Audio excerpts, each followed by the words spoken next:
Igaa bara haati ilmoon haadha ajjeesu keessa geenyeerra dhugaa dubbachuudhaaf baay'ee tokko natti dhagahame ani jechuudha dhugaa waaqayyo dubbachuudhaaf. Maaluma kan jedhee viidiyoo kana waraabullee wallaalee dhugaa waaqayyo isiniin jedha jechuudha. Sababni isaayyuu Yesus.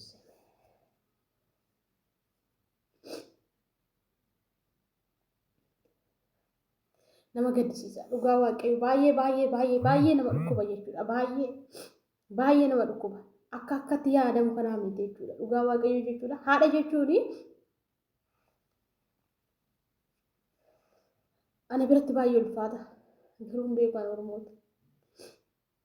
Haadha jechuun ana biratti baay'ee natti ulfaata anaan.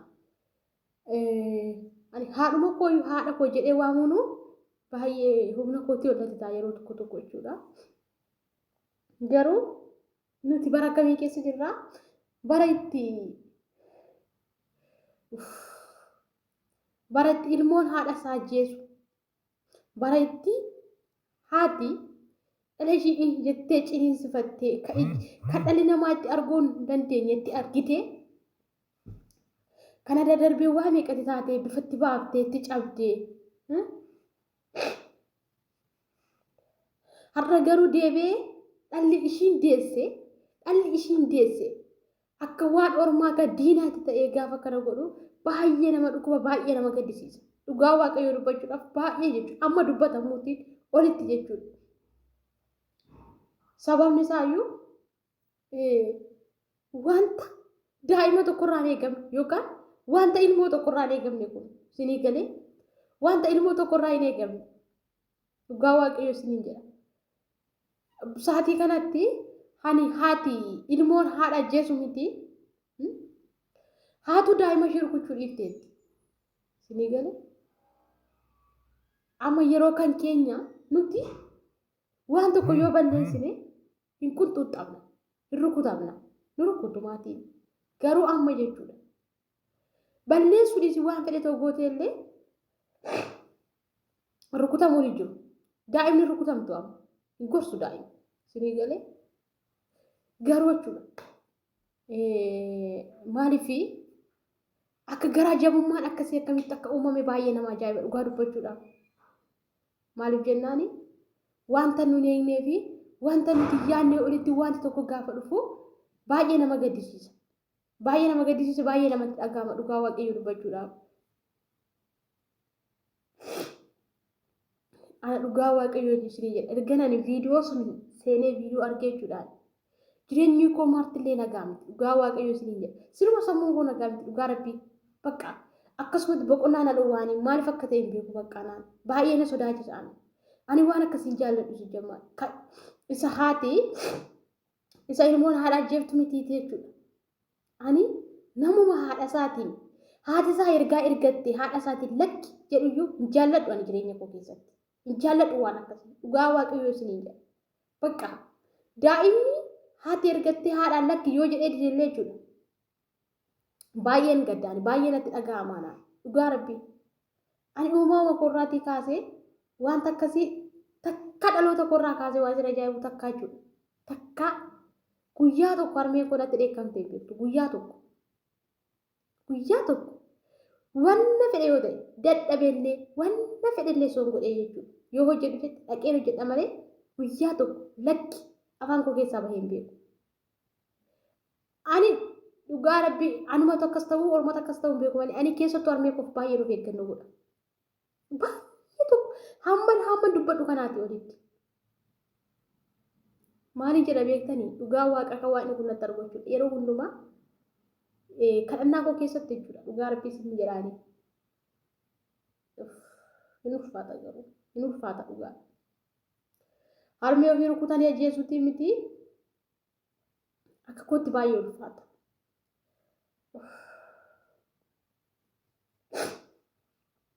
Hin kabbada. Garuu hin beeku. Kuni jaalateellee miti. Yeroo tokko isinii galee jaalateellee osoo hin taane waan ta'e bakka garaa jabummaa wayii diin itti fayyadameetu garaa jabummaa wayii keessa kaayee isinii galee garaa jabummaa wayii keessa kaayanii malee namni jaalatee haadha isaa ajjeesaa. nagaa kooliin dagan ashama harka fuune akkam jirtu hordoftoota siifan gindoo bakka jirtanitti nageenyi faraarri waaqayyoo isiniif haa baay'atu anaa dhufu bagga nagaan dhuftan isin jechuun barbaada dhugaa dubbachuu fi viidiyoon kun jechuudha baay'ee tokko keessa koo ergan viidiyoo kana argeeti dhugaa waaqayyoo isin jedha jechuudha keessi koo baay'ee bakka akkamitti akkan dubbadhuu fi maalillee akkan hojjedhu wallaahi dhugaa Kiristoos isin jedhaani jechuun baay'ee tokko natti dhaga'ame anaan baay'ee namatti dhaga'amas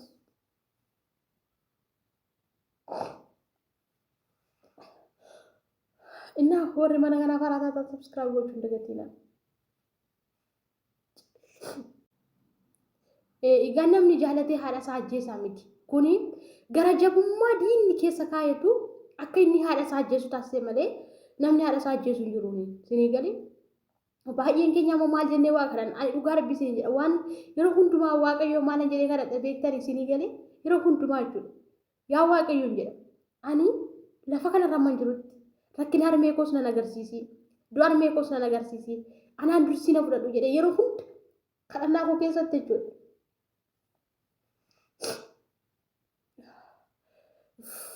baay'ee natti ulfaate naan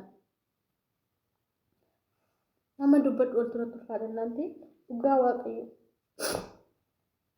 bakka yeroo hundumaa kadhannaan koo inni guddaan akkasii hamma dachee kanarra jiraadheani harmee koo anaan dachee kanarraa waan tokko rakkina harmee koo na agarsiisuun anaan na fudhadhu jedha dhugaa waaqayyo isin jedha deebi'ee immoo harmee koo dura anaan na ajjeesin jedha bakka ana baay'ee natti ulfaata anaan ani maal fakkaata harmee koo garuu waaqayyo mite kan nagaadhuma naaf haa godhuuni malee jechuudha baay'ee natti ulfaata isinii galee inna kuni maal isinii jechuun barbaade seetan kuni jaallatee kan taate beekuu qabna nuti jaallatee akkan taane beekuun nurra jiraata isinii galee bakka jaallatee miti namni kuni diinatu keessa goree isinii galee diinatu keessa goree akka lubbuun ishii darbu sababii micaa kanaati akka ishiin dhudhu sababii micaa kanaatiin qeensaan akka jeeqamu sababii micaa kanaatiin obbolaan lamaa waliin dhalatan akka wal loban kan godhe kun hojii seexanaati isinii galee malee dachee kanarratti namni gaarii jibbu isinii galee gaariitu nama jibbadha malee namni gaarii jibbu utoo mana kee keessatti jireenya kee keessatti jireenya gaarii jiraattee maatiin kee jireenya gaarii jiraatanii jireenya boqonnaa jiraatanii jireenya nagaa qabutu jiraatanii eenyuutu jibbu isinii gala garuu rakkoon maal beektanii hojii diinaati malee kuni diinatu akka qeessuun manca'u akka qeessuun badan akka obbolaan lamaa wajjin dhalatan wal dhaban kan taasise hojii diinaati dhugaa waaqayyo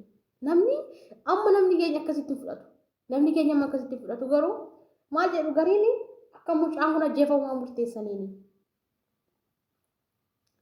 amma bakka saatii kanatti mucaan kun yoona nama baay'ee gaabbeerudha nama waan godhu wallaaleerudha yoona sababni isaa isinii galee amma seexanittiin bakka garaa ishii geessetti waan ta'eef ofii ishiirraa deemti ittiin isaatii kana ofii ishii deemti malee namni ishii ifatee yookaan irratti qara'amee yookaan namni isaa kadhatee irraa hin deemne seexanni kun garuu ofii ishii amma bakka duras kaayyoo ishiif alaamaa ishii qeessuun mancaasuu qeessuun barreessuu haadha sun balleessuu ijoollota lamaan kana gargar isaan bitteessuu namni wajjin dhalatee tiruu tokko baraafatee bahee xalaata wanti ta'a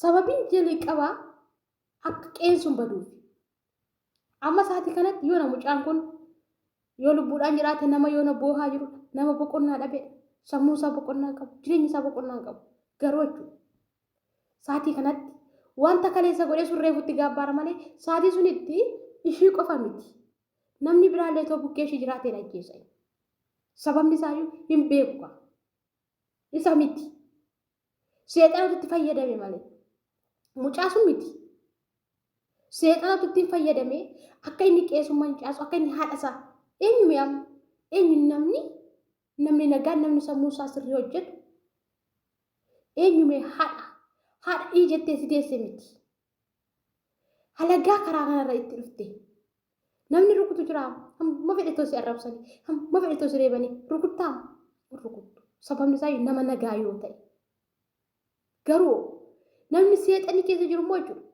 wanta fedhe tokko godhe akkuma hin beeku akka kanatti hubachuu qabu ture. Mucaa kana dhugaa rabbii anamma akka kootti jechuudha haadhaadha. Haati akka keenya haati akkuma haadha kooti.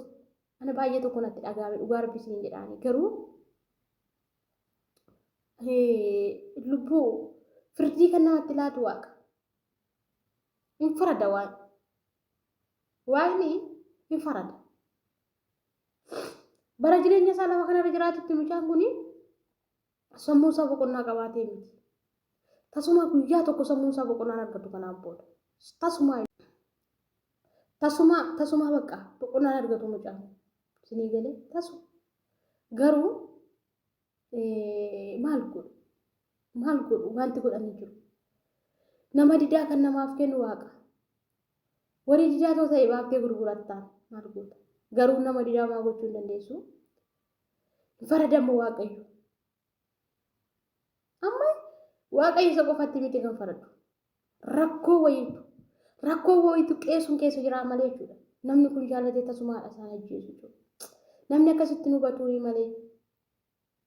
Uffee baay'ee nama gaddisiisa dhugaa baay'ee hamma dubbatamuutiin olutti nama gaddisiisa hamma dubbatamuutiin olutti wanta addunyaa kanarratti ta'e hin beekne wanta dachee kanarratti ta'e hin beekne ani tasumaa dhaga'ee hin beeku nama haadha isaa ajjeese nama haadha isaa ijettee deessee ajjeese dhaga'ee hin beeku garuu yeroo darbe akkasuma biyya Arsii kanatti jechuudha yeroo tokko si yaadattu yoo ta'e haadha biddeenaati ishiin immoo hin guddifteeni haadha biddeenaa isaa gaafa jedhu haadha biddeenaa osoo hin taane guddisa isaa hin guddifte akka haadhaatti guddisa fudhattee guddifteeni akka haadhaatti.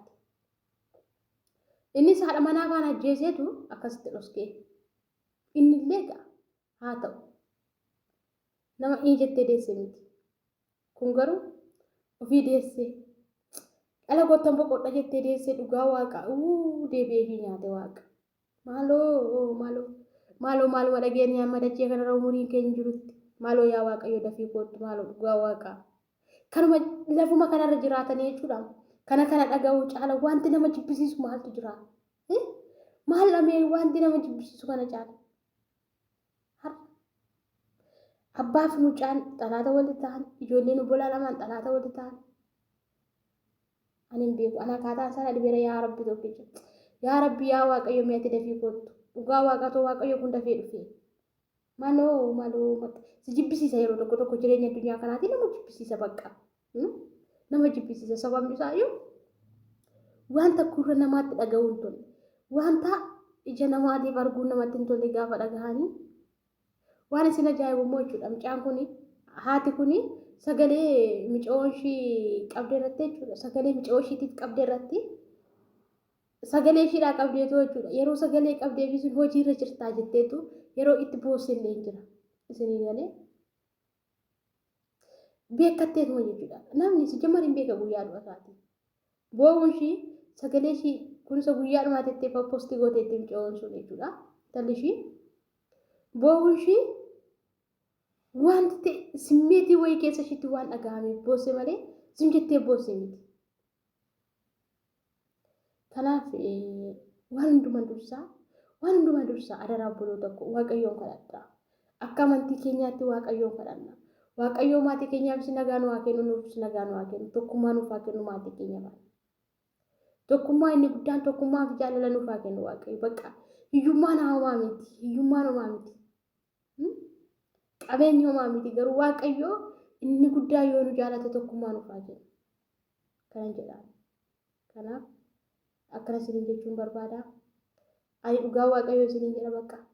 Ani sammuun koo sirriin jira Kiristoos ani erganii tasuma viidiyoo sun argeeti baay'ee tokko jireenya koo na jeeqamaadha. Baay'ee waaqayyoo waan hundumattuu jira. Waaqayyoo dhugaa ishee baasuuf haa faraduuf mirga qulqullootaa ishee taasisu. Dhugaa rabbii wanti jedhamu hin jiru. Innaa viidiyoon koodhaa kana fakkaata adaraa keessan waan hunda dursa uumaa keessan kadhadhaa jechuudha. Uumaa keessan kadhadhaa bakka. Dhugaa rabbii akka amantii keenyaatti uumaa keenya kadhanna. Yoo nuti uumaa keenya kadhanne asuma teenye waaqayyo maatii keenyaaf nagaa kennuu danda'a. Isinii galee tokkummaaf jaalala isaanii kennuu danda'a. Kanaaf viidiyoon koodhaa kana fakkaata lafa nagaa tura.